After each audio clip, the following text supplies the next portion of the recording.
के द्वारा गाजा में स्थिरता स्थापित करने के लिए प्रस्तावित नए अंतर्राष्ट्रीय शांति बोर्ड में प्रधानमंत्री नरेंद्र मोदी को शामिल करने का निमंत्रण भेजे जाने के बाद भारत और अमेरिका संबंधों से कूटनीतिक आयामों में एक नई चर्चा शुरू हो गई है। पिछले कुछ वर्षों में वॉशिंगटन और नई दिल्ली के बीच रणनीतिक सहयोग में उल्लेखनीय बढ़ोतरी देखने को मिली है, लेकिन ट्रंप के द्वारा 16 जनवरी 2026 को लिखे गए पत्र में जिस तरह से इस पहल को ऐतिहासिक और शानदार प्रयास बताया गया, उससे ये संकेत मिला है कि अमेरिका गाजा मुद्दे को लेकर एक अलग राजनीतिक और संस्थागत संरचना खड़ी करने की ओर आगे बढ़ रहा है। ये कदम न केवल पश्चिम एशिया की बदलती भू राजनीति को प्रतिबिंबित करता है, बल्कि ये भी दर्शाता है कि अमेरिका मौजूदा वैश्विक संस्थाओं, खासकर संयुक्त राष्ट्र सुरक्षा परिषद को दरकिनार करते हुए समान विचार वाले देशों का एक नया मंच बनाना चाहता है। ट्रंप के संदेशों में 7 अक्टूबर 2023 से चले आ रहे संघर्ष की पृष्ठभूमि को स्पष्ट रूप से रेखांकित किया गया है। इस संघर्ष ने गाजा को विनाश, मानवीय संकट और राजनीतिक अस्थिरता की एक लंबी सुरंग में ढकेल दिया था। वर्षों से अमेरिका, यूरोपीय संघ और संयुक्त राष्ट्र की प्रक्रियाओं के बावजूद कोई स्थायी समाधान सामने नहीं आया। ट्रंप प्रशासन का मानना है कि मौजूदा वैश्विक ढांचा अत्यधिक जटिल, धीमा और कई बार निष्क्रिय हो चुका है। ऐसे माहौल में उनकी योजना एक नए संक्रमणकालीन शासी प्रशासन, ट्रांजिशनल गवर्निंग अथॉरिटी की स्थापना करने की है, जो गाजा में सुरक्षा, पुनर्निर्माण और राजनीतिक व्यवस्था की बहाली जैसे मुद्दों पर तेजी से निर्णय ले सके। इस कल्पना के तहत गठित होने वाला बोर्ड ऑफ पीस ऐसा मंच होगा जिसमें अमेरिका ऐसे देशों को जोड़ेगा जिन्हें वह विश्वसनीय, प्रभावशाली और क्षेत्रीय रूप से संतुलित मानता है। भारत को इसमें शामिल करने का प्रस्ताव इसी राजनीतिक सोच से उपजा है। ट्रंप के पत्र का लहजा शिष्टाचारपूर्ण होने के साथ साथ रणनीतिक भी दिखता है। उन्होंने मोदी को ऐसे नेता के रूप में चित्रित किया जो मध्य पूर्व में स्थायी शांति स्थापित करने की दिशा में एक निर्णायक भूमिका निभा सकते हैं।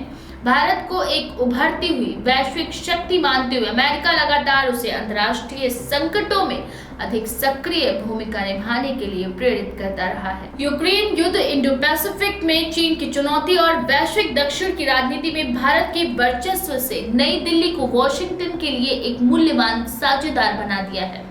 इसीलिए गाजा में एक संक्रमणकालीन शासी ढांचे के निर्माण में भारत की भागीदारी अमेरिका के लिए राजनीतिक रूप से लाभकारी और कूटनीतिक रूप से प्रतीकात्मक दोनों ही हो सकती है। भारतीय विदेश मंत्रालय के अंदर इस निमंत्रण की समीक्षा कई दृष्टिकोणों से की जा रही है। पहला ये पहलू है कि भारत स्वयं लंबे समय से फिलिस्तीन मुद्दे पर एक संतुलित नीति का पालन करता आया है। भारत ने फिलिस्तीन राज्य की आकांक्षाओं का समर्थन भी किया है और इजराइल से सुरक्षा सहयोग भी बनाए रखा है। बता दें, पिछले दशक में ये संतुलन अधिक झुका हुआ दिखाई दिया जब नई दिल्ली और तेल अवीव के बीच रक्षा और तकनीकी सहयोग गहरा हुआ। साथ ही भारत ने गाजा संघर्ष के दौरान कई बार नागरिकों के लिए मानवीय सहायता भेजी और लगातार ये अपील की कि हिंसा रुके और समाधान बातचीत से निकलना चाहिए। ऐसे में ट्रंप द्वारा प्रस्तावित बोर्ड में शामिल होना भारत को एक नए प्रकार की भूमिका में भी ले जाएगा, जो उसे पहले से अधिक सीधा और प्रभावशाली हस्तक्षेपकारी पक्ष बना सकता है। ये भारत की परंपरागत विदेश नीति की सीमा रेखाओं को आगे बढ़ाने जैसा होगा।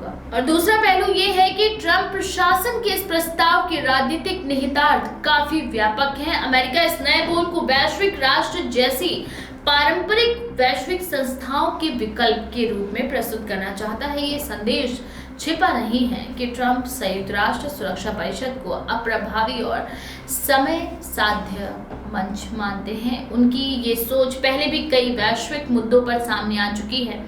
शायद इसीलिए कुछ एक्सपर्ट्स का मत है कि ये प्रस्ताव वैश्विक व्यवस्था में अमेरिकी प्राथमिकताओं के पुनर्संयोजन का हिस्सा है। भारत ऐसे किसी भी मंच में शामिल होते समय बहुत सावधानी बरतता है जहां उसे मौजूदा बहुपक्षीय ढांचों से टकराव का खतरा नजर आए। भारत संयुक्त राष्ट्र सुधार की वकालत करता है और सुरक्षा परिषद में स्थायी सदस्यता की मांग करता है। इसीलिए वह किसी भी ऐसे कदम से बचना चाहेगा जो संयुक्त राष्ट्र की प्राथमिकता को कम करता नजर आए। तीसरा पहलू क्षेत्रीय राजनीति से जुड़ा है। गाजा मुद्दे को लेकर अरब देशों में गहरी संवेदनाएं रहती हैं। अगर भारत एक अमेरिकी प्रेरित संक्रमणकालीन निकाय का हिस्सा बनता है तो उसकी छवि पर क्षेत्रीय प्रभाव पड़ेगा। खाड़ी देशों के साथ भारत के रिश्ते हाल ही के वर्षों में मजबूत हुए हैं। तेल व्यापार, ऊर्जा सुरक्षा, प्रवासी भारतीयों की उपस्थिति, इन सभी पहलुओं में भारत गल्फ देशों का बेहद भरोसेमंद सहयोगी है। ये भी सच है कि सऊदी अरब और कतर जैसे देश गाजा संघर्ष में अपने अपने राजनीतिक हितों को साध रहे हैं और किसी भी बाहरी शासन ढांचे को लेकर उनकी संवेदनाएं बटी हुई हैं। ऐसे माहौल में भारत को ये समझना होगा कि उनका निर्णय खाड़ी देशों, इजराइल और अमेरिका तीनों के साथ उनके समीकरणों को प्रभावित कर सकता है। ट्रंप के पत्र का एक अन्य दिलचस्प पहलू यह है कि उन्होंने इसे वैश्विक संघर्षों को सुलझाने के लिए एक साहसिक नए दृष्टिकोण के रूप में पेश किया है। ये वाक्यांश इस विचार को रेखांकित करता है कि अमेरिका पारंपरिक ढांचे से बाहर निकलने के लिए तैयार है और वह अपने साझेदारों के साथ वैकल्पिक संस्थाओं का निर्माण करना चाहता है। दुनिया के कई हिस्सों में चल रहे संघर्षों के समाधान में अमेरिका को जिस तरह की चुनौतियों का सामना करना पड़ा, वह उसकी निराशा को भी दर्शाता है। अफगानिस्तान से लेकर यूक्रेन और गाजा तक अमेरिकी प्रभाव कम नहीं हुआ, लेकिन परिणाम हमेशा उसके अनुकूल नहीं रहे। ऐसे में उसकी रणनीति ये हो सकती है कि वह अपने प्रकार के कोएलिशन मॉडल को अधिक व्यापक और संरचित रूप से प्रभावी करे। भारत के लिए यह स्थिति अवसर और चुनौती दोनों ही लिए हुए है। एक और ये नियंत्रण वैश्विक मंच पर भारत की बढ़ती प्रतिष्ठा का संकेत है, जहां अमेरिका उसे एक निर्णायक और विश्वसनीय शक्ति मानता है। दूसरी ओर ये भारत को एक जटिल भू राजनीतिक खेल के केंद्र में लाता है, जहां हर निर्णय कई परतों में असर डाल सकता है। भारत को ये आकलन करना होगा कि क्या वो एक ऐसी संरचना का हिस्सा बनकर एक संतुलित वैश्विक भूमिका निभा सकेगा या कदम उसे अनावश्यक राजनीतिक विवादों में उलझा देगा। भारत की प्राथमिकता हमेशा ये रही है कि वह मानवीय संकटों और संघर्षों के समाधान में योगदान दे, लेकिन वह किसी भी पक्षीय राजनीतिक गठबंधन का हिस्सा बनने से बचता है। मोदी के लिए भी ये निमंत्रण घरेलू और वैश्विक दोनों संदर्भों में महत्वपूर्ण है। भारत की तेजी से उभरती वैश्विक भूमिका उसके नेतृत्व के तहत अक्सर चुनावी विमर्श में भी केंद्र में रहती है। गाजा जैसे मुद्दे पर निर्णायक भूमिका निभाने की क्षमता उन्हें अंतर्राष्ट्रीय मंच पर और मजबूत छवि दे सकती है, लेकिन साथ ही भारत को पश्चिम एशिया की जटिल संवेदनशीलता को देखते हुए ऐसे किसी भी निर्णय पर अत्यधिक सावधानी से आगे बढ़ना होगा।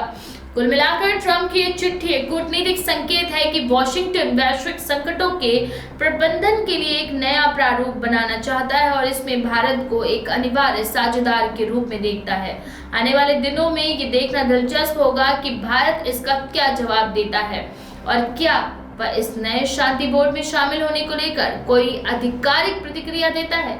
जिस तरह से ये प्रस्ताव अंतर्राष्ट्रीय राजनीति की नई रेखाओं को खींचता दिख रहा है, उससे स्पष्ट है कि ये सिर्फ एक निमंत्रण पत्र नहीं बल्कि वैश्विक शक्ति संतुलन के एक नए प्रयोग की शुरुआत भी है। तो इस बारे में आपका क्या विचार है? अपनी राय कमेंट सेक्शन में लिखना ना भूलें। ऐसी और भी खबरों के लिए देखते रहें द पेज 19।